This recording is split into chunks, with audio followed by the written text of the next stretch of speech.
Hey guys, yung mga bata pumunta doon kay ate ko, naligo sila sa ilog. Dito na lang ako kasi pupunta nga ako sa simenteryo. Nagluluto lang ako para mabigyan, maatangan ko si mama at saka yung kapatid ko. Saka yung pamangkin ko. Adobo. Kanina yung udang, yung ano ba yun? Udang luto na, ngayon nag-adobo ako. Adobo si ate. Yan. Ito yung kanin. Ito yung pero malinis yung kaldero ko, guys. Kasi yung baba lang niya ang nauulingan. Ayan, so yung lino. Yung kanin ko. Yung ito yung sugpo. Yan.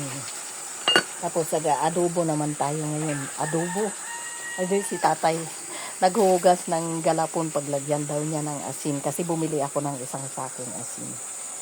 Okay, guys. Flex ko lang nag-adobo si ating riba.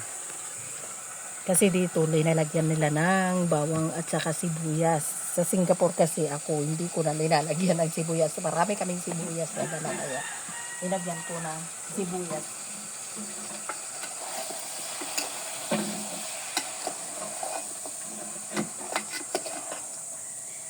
Nalala ko may manok ako sa rep. Kasi yung mga bata maghahanap ng chicken. Chicken. Sabi nila, chicken mommy, chicken na. Magpreprito sana ako, kanya wala naman nakuhang chicken wing. Buong manok yung nakuha ko. Kanina sana umaga, nakalimutan ko. Kaya wag na, kasi nagpa-fried chicken naman sila. Okay.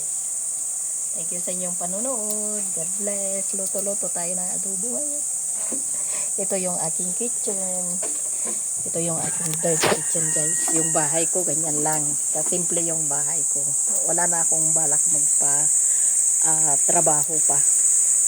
Tama na yan.